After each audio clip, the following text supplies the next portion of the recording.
ఉన్నారు? బాగున్నారా? నేను బాగున్నానండి. ఇవాళ మీ ముందుకు నేను బీట్రూట్ కూర సింపుల్గా ఎలా చేసేసుకోవచ్చో, ఎక్కువ ఆర్భాటం లేకుండా ఎలా చేసుకోవచ్చో నేను మీకు తీసుకొచ్చేస్తున్నాను. సో ఫస్ట్ ఆఫ్ ఆల్ మీరు బాండి పెట్టేసుకోండి, ప్యాన్ పెట్టేసుకోండి. అది కొంచెం వేడెక్కాలి. వేడెక్కాక ఆవాలు, జీలకర్ర, ఎండుమిరపకాయలు, అలాగే మినపప్పు, శనగపప్పు, కొన్ని పల్లీలు పడ్డాయండి, నో ప్రాబ్లం.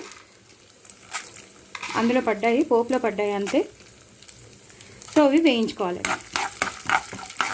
మీకు ఎంత కావాలో అంత మీరు పోపు వేసుకోవచ్చు. కొంచెం బీట్రూట్ బ్లంట్గా ఉంటుంది కాబట్టి, అంటే ఏ టేస్ట్ ఉండదు, కొంచెం తీపితనం తప్ప ఇంక వేరే టేస్ట్ ఏమి ఉండదు కాబట్టి కొంచెం కటకట్లాడితేనే బాగుంటుంది. కాబట్టి ఇలాగా ఆవాలు, జీలకర్ర, మినపప్పు, శనగపప్పు, ఎండుమిరపకాయలు వేసేసి ఇలా వేయించుకుంటూ ఉండాలి.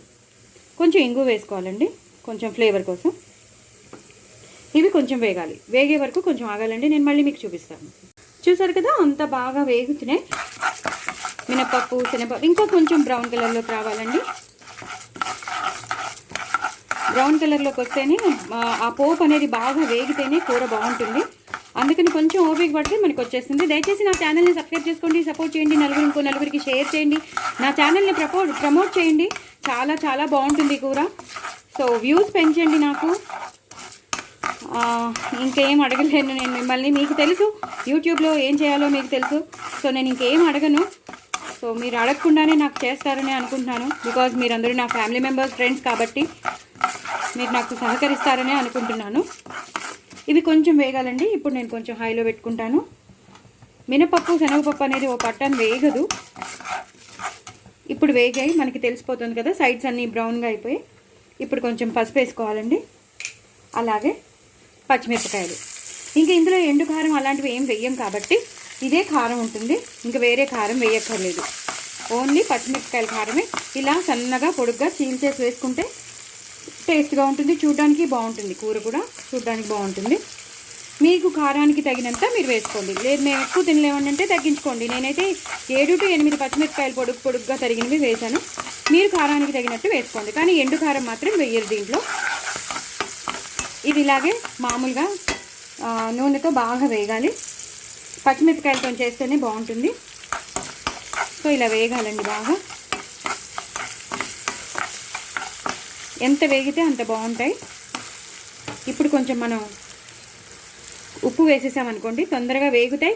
ప్లస్ కారం ఉండవు, పచ్చిమిరపకాయలు అనేవి కారం పోతాయి అన్నమాట. సో వేగిపోయే పచ్చిమిరపకాయలు కూడా మరీ డీప్ ఫ్రై అవ్వకూడదు, బాగుండవు. ఇలా కొంచెం వేగినట్టు ఉంటేనే బాగుంటుంది. చూసారు కదా ఎలా వేగుతున్నాయో, అన్నీ చక్కగా వేగుతున్నాయి. పోపుతో పాటు మన పచ్చిమిరపకాయలు కూడా బాగా వేగుతున్నాయి. ఈ టైంలోనే మనం ఉల్లిపాయలు వేసేసుకోవాలండి. నేను ఒక ఉల్లిపాయ తీసుకున్నాను, మీడియం సైజ్ ఉల్లిపాయ తీసుకున్నాను. అలాగే 4 బీట్రూట్ తీసుకున్నాను కాబట్టి సరిపోతుంది. మీకు ఎంత కావాలో అన్ని ఉల్లిపాయలు, ఎన్ని వేసుకోవాలో అన్ని ఉల్లిపాయలు వేసుకోవచ్చు. మాకు ఎక్కువ ఉల్లిపాయలు కావాలండి అన్నవాళ్ళు ఎక్కువ ఉల్లిపాయలు వేసుకోవచ్చు. నేను ఇంత చాలు అనుకున్నాను, నేను ఇంత వేసుకున్నాను. ఇవి ఒక్కసారి వేగాలండి. వేగాక మీకు మళ్ళీ చూపిస్తాను.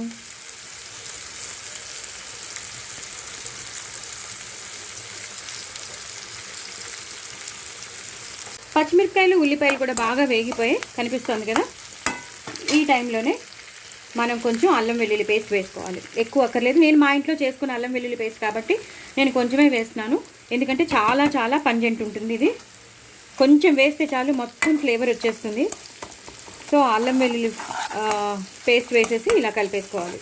నేను ఇంకెలాంటి బఠానీలు కానీ ఎలాంటివి ఇంక వేరే ఏ కూరలు కలపట్లేదండి. జస్ట్ సింపుల్ సాదాగా చేసుకునే బీట్రూట్ కర్రీ. ఓన్లీ కొబ్బరి ఒక్కటే వేస్తాను, ఇంకేమీ వేయను. కొబ్బరి మాత్రం వేస్తాను, ఎందుకంటే కొబ్బరి వేస్తేనే బాగుంటుంది కాబట్టి.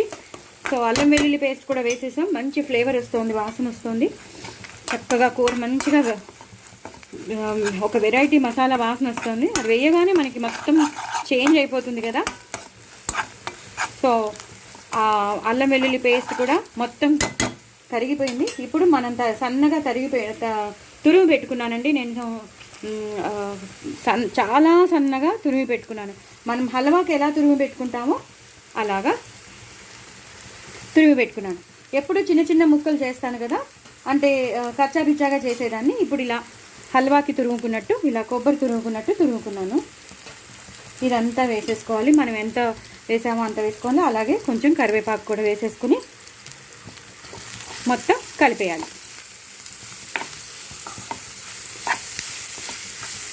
ఇలా కలిపేసుకోవాలి. సిమ్లో పెట్టుకోవాలండి, సిమ్లో పెట్టుకోవాలి. ఇవి ఒక్కసారి మూత పెట్టుకోవాలి. మూత పెట్టుకున్నాక నేను మీకు మళ్ళీ చూపిస్తాను. ఇలా కలిపేసుకుని మూత పెట్టుకోవాలి. అంటే కింద నుంచి పైకి, పైనుంచి కిందకి అంతా కలిపేసేసుకుని మూత పెట్టుకోవాలి. అప్పుడు కొంచెం వాటర్ పోయాలన్నమాట. ఇప్పుడే కాదు, ఇది కొంచెం ఆ అల్లం వెల్లుల్లి పేస్ట్లో కొంచెం వేగాక అప్పుడు పోయాలన్నమాట. చూసారు కదా, ఇలా వేగుతూ ఉండాలన్నమాట. అస్సలు నేను కొంచెం కూడా వాటర్ పోయలేదు. వాటర్ పోయకుండా ఇలా మీడియంలో పెట్టుకుని వేస్తున్నాను అనమాట. మన వేసిన పోపు ఎంత బాగా కనబడుతుందో, పచ్చిమిరపకాయలన్నీ చాలా బాగా కనబడుతున్నాయి కదా. సో ఈ టైంలోనే మనం కొంచెం వాటర్ పోయాలి. ఎందుకంటే బీట్రూట్ ఉడకడానికి కొంచెం టైం పడుతుంది కాబట్టి నేను ఒక ½ గ్లాస్ వాటర్ తీసుకున్నానంటే. తీసేసుకుని చక్కగా మూత పెట్టేసుకోవాలి. ఇలా కలిపేసేసి మూత పెట్టుకోవాలి.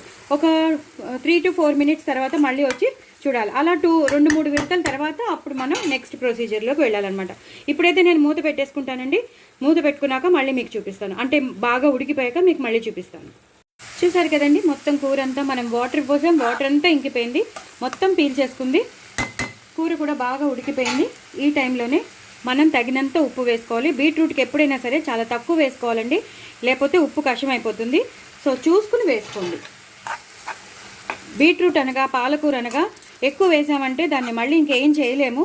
సో చూసుకుని వేసుకోండి. కూరని బట్టి, బీట్రూట్ని బట్టి మీరు వేసుకోవాలి.